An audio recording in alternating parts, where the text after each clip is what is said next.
A lot of times when I start talking to somebody and I tell them what I do, they'll say things like, "Oh gosh, I really could have used your help when I was dealing with, whatever symptoms that used to weigh heavy on them in the past." Or, "Huh, that's interesting you do that. I'm kind of struggling with," and they'll insert new symptoms here.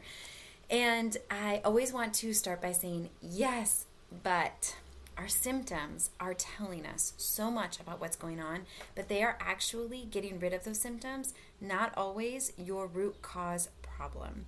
Your symptoms are actually the roadmap. And if we listen and learn how to listen to what our body is saying through those symptoms, then we can find out what is the actual root cause problem behind it and how can we support that for long-term health and feeling well and no longer dealing with those symptoms."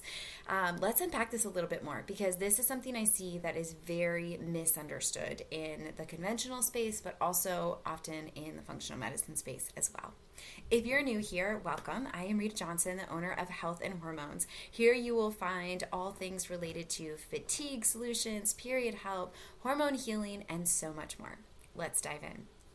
So when I talk about symptoms as the roadmap, what I really mean is that if we can do a really good job of listening and compiling some of these different symptoms that we're struggling with and putting them all together, then we can really start to see whether we need to combine that with lab work or we need to combine that with your health history, what it is that is the crux of your feeling unwell. So for example, I want you to think about this from a separate analogy. So if I'm in a house and the fire alarm is going off and I walk up to the fire alarm and I push the button and I turn the alarm off, is the problem solved? No, the problem isn't solved until we find out where's the smoke, where's the fire, and we put that out. Although the body is quieter, if we can quiet those symptoms, the house is quieter without the fire alarm going off, we still have a fire somewhere. So we need to figure out what is going on. So if somebody came to me and they were saying, "I'm having really bad digestion, I go back and forth between diarrhea and constipation, and if I eat certain things, it's better and it's not quite as bad, so I'm just going to eat in this very specific way." Even there, we may find that things are a little bit better if we avoid certain foods or we limit certain foods or we eat in a very restrictive diet. However, we need to figure out what your body is telling us through that oscillating between constipation and diarrhea. And if we don't, then things can snowball, right? They can get worse over time. And this is why a lot of times when I work with somebody who's in their teenage years, it might be a much quicker fix for them to get feeling better than it would be for somebody that's in their 60s, that's been dealing with these GI issues for as long as they can remember. I just had somebody I was talking to who's been dealing with GI issues for 40 plus years. And so that might take a little longer for us to really work on getting her moving forward in her healing. But the body is amazing. And the way that it can heal and respond to these different courses of treatment is incredible. So I don't want you to lose hope. If you've been carrying something for a really long time, it doesn't mean that you're stuck there. It means that we need to look at this when we're talking digestively in the matter of thinking about, are there inflammatory foods that are the crux of the problem? That may be the case. However, it's usually not the whole problem. And a lot of times when we start there, we end up avoiding more food than we actually need to be.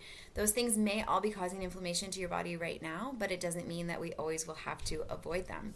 We also need to look at, do you have everything you need to break food down well? So I like to just summarize this as digestive secretions, our hydrochloric acid, our pancreatic enzymes, our ability to break down healthy fats. We have to be sure our body has those in good measure. In addition to that, we need the cofactors to be able to make that. So think of it as the ingredients to make the cake. I'm not going to start baking a cake in my kitchen if I don't first know that I have flour and I have spices and I have eggs and I have oil and I have sugar. If I'm missing something, the cake isn't going to turn out the same. And very much so is it true for your digestion. If you're missing a piece of that puzzle, your body's not going to be able to make stomach acid to be able to take that meat you just put into your stomach and break it down into the amino acids and the vitamins and minerals that are present in that food for you to be able to absorb that, have energy to be able to make new cells, to repair and rebuild muscles, to have your hormones regulated, right? All of these other functions are going to be dependent on this. And this is just something I don't think that we're talking about quite enough. I think that a lot of times when people come to me and they'll say things like, oh, I eat really good and I'm working out really consistently, but I'm still dealing with all of this excess weight, or I'm still really having an issue with my hormones being imbalanced. This can be at the heart of why that is the problem. And so when I say your symptoms are a roadmap, your symptoms are telling us where we need to spend some time, really helping calm down, put out that fire, and helping your body heal and restore itself.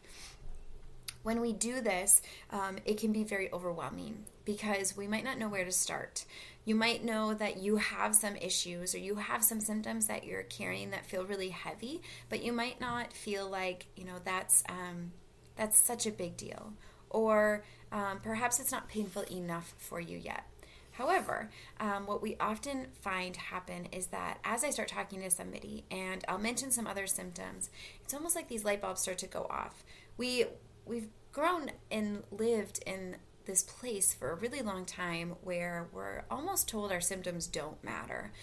Maybe those big heavy ones, but then we get labs done and everything looks fine and we just think, okay, well, that actually must not be that big of an issue for me. The reality is that if you're having signs that your body needs support through symptoms that you're dealing with in your day-to-day, it's never a good idea to push that further down the road, to wait for it to get worse, to wait for it to spiral something else that's going on in your body. And especially for women that have yet to go through their perimenopausal transition, if we can support your body now before that time, then we can get through that season with greater grace, with, God willing, less issues, because we're arriving there at a better place than arriving there depleted, worn out, and really struggling with our overall health. So I just encourage you, if you have symptoms you've been struggling with for a long time and you're wondering how these things could play a part, or what are some warning signs you should really pay attention to, or when should you get some support, feel free to schedule a free discovery call with me. That is exactly what I do in those discovery calls. We talk about what you're dealing with, what is heavy for you right now. I love anytime I can throw out some suggestions of support. If those are big needle movers for you, that may be all you need to get moving forward. And if not, you know exactly where you can go to get more support and have somebody that can help you tie together these different symptoms and what your body is telling you and how then you can support it in the future.